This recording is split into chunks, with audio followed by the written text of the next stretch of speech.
Good morning po mga kasimpleng buhay. At sa video po na ito ay magpipitas po ako ng bunga ng papaya. At ayan na po yung mga tanim kong okra. Maganda na po sila. Ayan mga kasimpleng buhay at kagigising ko lang po. At bali pipitasin ko na po yung kaunting bunga ng aking papaya. At para po maisabay doon sa kilainang. At ayan, pipitasin ko na po unti-unti. At ayan po ay saktuhan lang po na pambinta yung papaya na yan. Ganyan lang po yung gusto ng mga bumibili sa palengke. Ganyan na po kalaki ang papaya. Ayan po mga simpleng buhay. At pipitasin ko rin po yung doon sa kabila. Bali, hindi nga pala umabot ng isang timba ang bunga ng papaya dito sa likod ng bahay. Ayan mga simpleng buhay. At dadaling ko po doon.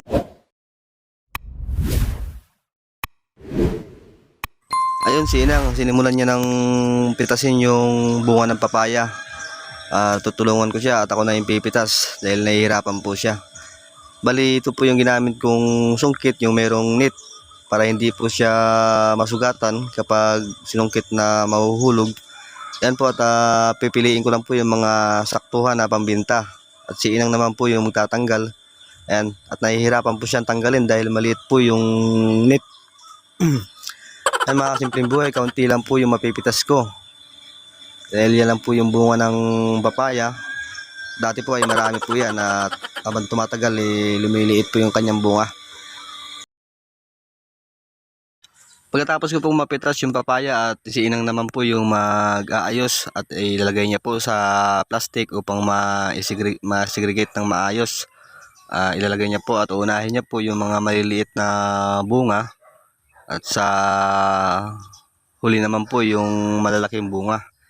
Ayan po yung mga katamtaman at saktuhang bunga na mabenta po sa palengke.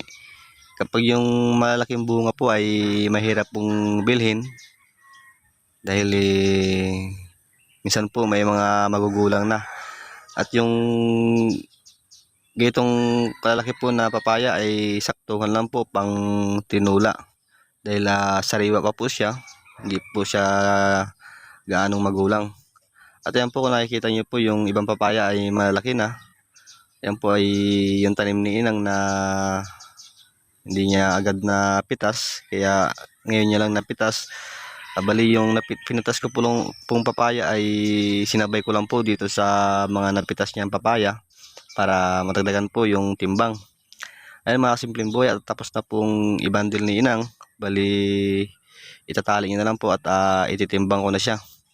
Ayun mga kasimpleng buhay at umabot po siya ng 11 kilos. Yan po yung timbang ng papaya. Para po maisabay na lang dahil sayang din naman po kapag hindi pitasin dahil gumugulang na po yung kanyang papaya. Ayan. Ayan po yung mga ibang nabandil na talbos kamuti at meron pong saluyot. Ay mga kasimpleng buhay, ito yung tanim ni Inang na tanglad. Marami po siya, maraming usbong. At ito naman po mga kasimpleng buhay, yung tanim kong okra at update ko lang po kayo. Bali hindi po ako makapag-spray dahil umulan po. Sayang po yung gamot na insecticide kapag nag-spray po ako dyan. Ayan. At ito naman po mga kasimpleng buhay, yung tanim kong mga talbos kamuti dito sa likod ng bahay. Kung napanood nyo po yung video ko, ayan, at buhay na po sila. Bali yung ibang nakatudling po ay hindi ko pa nataniman dahil wala pa po akong pantanim. At dito naman po mga kasimpleng buhay, tumubo na po yung tinanim kong buto ng ampalaya. 4 lang po yung tumubo, bali 6 po yan sila. At ito po ay wag lang sana mapuputol. Ito po ay tuloy-tuloy na yung kanyang paglaki. At sana ay maparami ko ito. Madali lang po magpunla ng papaya, ng ampalaya. At saka mabilis lang po silang tumubo.